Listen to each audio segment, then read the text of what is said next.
Okay, so in May of 1939, Detective Comics number 27 was released in response to the growing popularity of Superman, who was created a year earlier in 1938.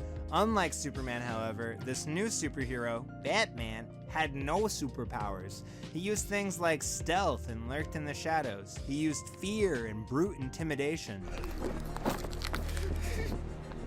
You're under arrest, mister! You just crippled that man! He's young. He'll walk again. But you'll stay scared, won't you, punk? That crazy Batman. He's got an arsenal of gadgetry, and you know, I say arsenal for a reason. He has a mastery of several fighting techniques. His physical prowess, I mean, the guy is totally jacked. But most of all, he had a keen eye for detail, and really just a ridiculous level intellect in general that was inspired by fictional detectives like Dick Tracy and Sherlock Holmes. Throughout the years, he kept this Sherlock ninja with gadgets persona that was given to him. I mean, not every iteration was quite so dark, and he wasn't always intimidating people by hanging them over buildings. You're in no position to negotiate.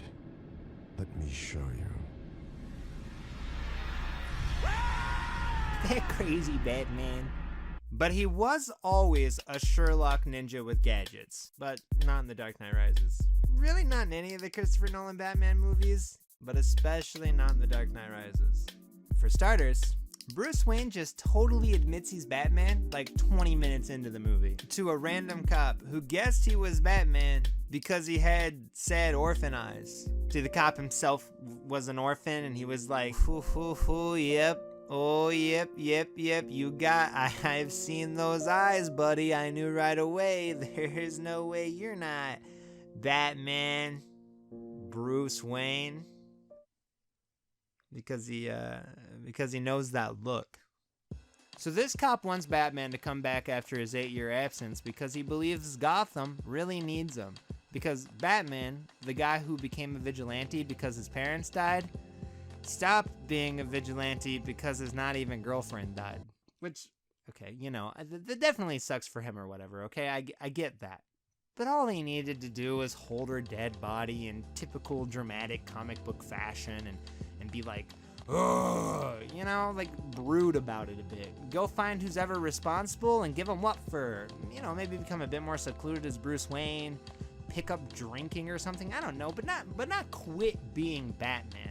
Okay? But maybe, you know, since Christopher Nolan's Batman movies strive to be more realistic, this makes sense, right? You know, so like in Batman Begins, for example, Ra's al Ghul didn't achieve immortality by repeatedly going into the Lazarus pit. Instead, Ra's al Ghul was just a name that was passed down to each new leader of the League of Shadows. So it was like symbolically immortal. Or like how the Joker had problems with his dad or some shit. Anyway, it's really, really realistic. It's so realistic. Okay, obviously it's not actually that realistic though. I mean, no one man could do everything the Batman does. He's just way too rad. Even in the Nolan trilogy, it's still pretty unrealistic to think that one man could do any of that. See, so it's not realistic, just more so, I guess. Which really just means that the characters aren't as interesting because they're weaker versions of themselves. And this goes especially for Batman. I mean, he's usually obsessed with his job to the point that he's barely even in relationships. It consumes his entire life. He wouldn't just quit being Batman because this girl that he likes died, dude. He's fucking Batman. And yeah, I guess he also quit after Dent died to be a scapegoat or whatever, but I don't really see why that'd stop him from protecting the streets of Gotham. I mean, the police were already after him. You know, maybe just get like a different costume. I don't know. Just doesn't really make a lot of sense. It really just seems like being Batman wasn't that important to him at the end of the day, you know? And listen, I know I need to move on from this point, all right? There's more to this movie than him quitting being Batman. I get that, okay? But I'm sure that some of you are probably thinking, you used clips from Dark Knight Returns earlier, and, he quit being Batman in that too. you fuck. There are a few big differences between Frank Miller's Dark Knight Returns and Dark Knight Rises. So in Batman Begins, Bruce Wayne leaves Gotham at 22 for study and training. He then comes back to Gotham 8 years later, meaning that he's 30. The events of Dark Knight take place a year later, putting Bruce at 31, which is also when he quit being Batman. This means he was Batman maybe 2 years before he quit. And on the other hand, we have Frank Miller's Dark Knight Returns in Batman Year 1. In Batman Year 1, he leaves Gotham at 13 for study and training, and then comes back 12 years later. This puts Batman at 25 when he starts his Caped Crusading adventures. Then, in Dark Knight Returns, he comes back as Batman at 55, after a 10-year absence, meaning that he was 45 when he quit. Also meaning that he was Batman for 20 years. Literally 10 times longer than he was in the Nolan trilogy, okay? See, here's a guy who gives a shit about being Batman, you know? All right? Am I the only one here who thinks that matters? Rotten Tomatoes? Okay, it's also strongly hinted at that he quit being Batman because Robin died, which is a character we actually care about, right? Unlike his boring, not even girlfriend who changed actresses from the first to the second movie, Robin has been around since 1940, and because Dark Knight Returns came out 2 years before Death in the Family, a Robin had never even died before. Oh, and another thing, in Dark Knight Rises, he comes back because a stranger cop talks to him or whatever, but in Dark Knight Returns, he has a mental breakdown. Like a goddamn mental breakdown where he realizes he's been living a lie, not being Batman. It really is just better. But I guess he also quit in Batman Beyond too, but he was like super old, and he found somebody else that he trained to be Batman, so he didn't really completely quit, you know? He's always like talking to him on the radio and everything, you know what I mean? Anyway, in conclusion, Batman doesn't quit, and if he does, it's for a good reason, okay? Okay, let's move on. Batman comes back, and he finds out that Catwoman can help him find Bane. At this point in the movie, all we know about Catwoman is that she's stolen his car, his dead mom's necklace, and that she wants a device that will erase every illegal thing she's ever done off of her record. She also did this. So, you know. But Catwoman probably isn't that bad or whatever, right? She's cool and like totally trustworthy, man. I mean, it's Catwoman. She's foul. Yeah, dang. So now we have Batman versus Bane. And guys, I probably could have just used this scene to show how un-Batman Batman is in this awful, awful movie.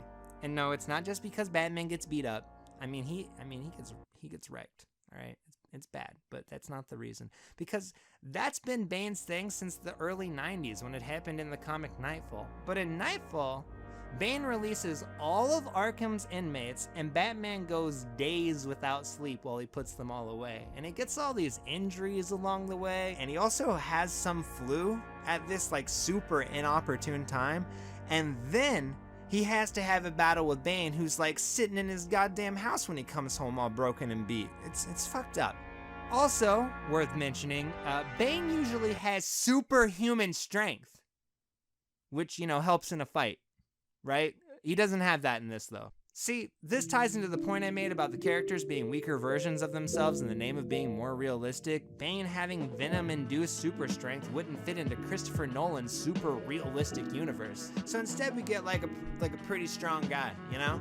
He's jacked, and he trained with the League of Shadows. And it really makes no sense that Batman would lose to that guy, because he's also trained with the League of Shadows, and also has all that Batman stuff, like gadgets and armor. You know? Alright, so this is the fight. Batman throws a few punches, he gets knocked down, gets back up, throws a few punches, gets hit a whole lot. And yeah, that's basically the fight. Seriously, he uses absolutely no strategy. He just keeps running into punches and swinging with reckless abandon, which is like kind of admirable if it were like a drunken bar fight or something, but it's not. He's Batman, okay? He's Batman. Do Batman stuff. You know what I mean? Use your grappling hook on that bridge up there and give him a flying kick. Or get punched, man. You know, okay. How about you throw a batarang and knock him off balance for another attack? Or that too, you know? Jeez, man. Okay, just spray some shark repellent in his eyes or something. It's just stop it. Stop getting punched, man. Okay, all right. Anyway, so I think it's safe to say that Batman didn't really show the cunning behavior that one would expect from Sherlock Holmes in this fight. Not to mention Sherlock Holmes wouldn't just quit his job. But let's not get into that again, okay? I already explained that. I think it's also safe to say that Batman isn't much of a ninja in this fight. There's this one scene where he turns the lights off with some device thinking that'll give him the upper hand, but Batman just keeps doing the same dumb thing he's been doing the whole time. He just keeps running into him, and he gets beat up more. And of course, Batman doesn't really use gadgets in this fight either. Besides that thing that killed the power, all he uses is this. And it's mostly done because he doesn't throw anything else at him afterwards, you know? He's not like, oh man, that didn't work. Oh, right, he's immune because he was in the League of Shadows, of course, duh, nice going, Bat Brain. All right, well, let me try this gadget instead. He doesn't do that. He doesn't do anything, he just gets punched some more. All right, so yeah, Batman loses. Batman is then transported to a prison that's thousands of miles away that has no guards and a hole in the ceiling. It's actually the same one that Bane broke out of when he was younger, right? Anyway, he then leaves Batman there alone without killing him because he knows there's absolutely no way that Batman could ever get out of that hole. Oh, look, oh man, he got out. He got out. He got out of that hole. But before he leaves, he learns Bane's origins. He also destroys the only TV these poor prisoners had, and effectively destroyed his only source into knowing what was going on in Gotham while he was there. Sherlock Holmes. Anyway, so now he's magically back in Gotham, a place that's thousands of miles away from where he was just at, and a place that's cut off from the rest of the world because of Bane's evil plan. He's there now. No explanation, it's super realistic, moving on. Okay, ladies and gentlemen, it's time for the final showdown with Bane. And Batman, of course, starts off with his signature drunken bar fight style, which, you know, didn't work too well last time, but then, he remembers all he learned in the pit. All he had to do was mess with Bane's breathing apparatus, and then Batman wins, baby! And Bane having a super easy to exploit stupid weakness is like pretty true to the characters, so I gotta give Nolan props on this one, you know? Batman then celebrates his win with a victory interrogation, which, along with the Kane scene and this, was one of the better parts of the movie. Where's the trigger? Where's the trigger? Where is it? Where is it? Where's the trigger? Where is it? Never give it to an ordinary citizen.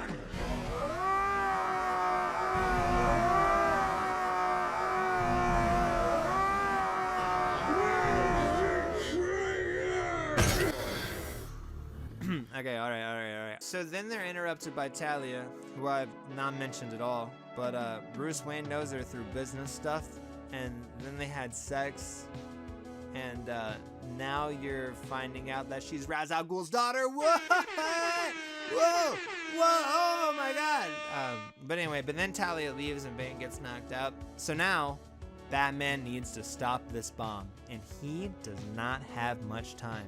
What he ends up doing, and this is pretty crazy, what he ends up doing is getting the bomb and flying it out of the city.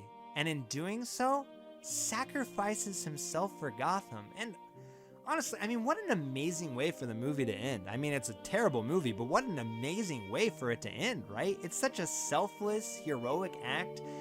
I really gotta hand it to him for this ending. I mean, you know, I've got like a lot of problems with Christopher Nolan, but he does some things right. I mean, The Prestige was like a really good movie. And, you know, like, yeah. Hey, what's up? The movie's not over yet. No, it's not over? No. Okay, let me, wow, okay, oh yeah, wow, he's not dead. Okay, thanks, babe, jeez. No problem. Okay, thanks, love you. All right, yeah, so no, he's fine. He's not dead, he's fine. He's in Italy with Catwoman. You know, Catwoman. Okay. Okay. So Bruce Wayne completely quit doing the most important thing in the world to him so that he could go on a romantic getaway with a criminal that betrayed him and stole from him numerous times. Right? Hey Batman, what do you think is more important than protecting Gotham? Nothing. Well, maybe besides getting some in Italy. You know what I'm saying, bro? Woo! I don't know. But anyway, he left his entire Batcave and everything in it to that random cop, by the way. That's right. He, guy who had absolutely no training, has no idea how any of those gadgets work, but he's the new Batman. Oh, and that guy's name is Robin. So I don't even know what to say to that. I mean, it's like his first name is Robin, right? You find that out at the end, just like a little surprise for all you comic book heads out there, right? Robin. It's his actual name, you know, like Batman Wayne. This movie is not good. This is not a good movie. Don't watch this movie. I mean, like, why does Rotten Tomatoes like this movie? This movie is not a good movie. And anyway, well, that's the end of the video. I hope I've convinced you that this Batman isn't the Batman we all know and love, but a horrible imitation that should actually make you feel violently sick to your stomach whenever you think about it.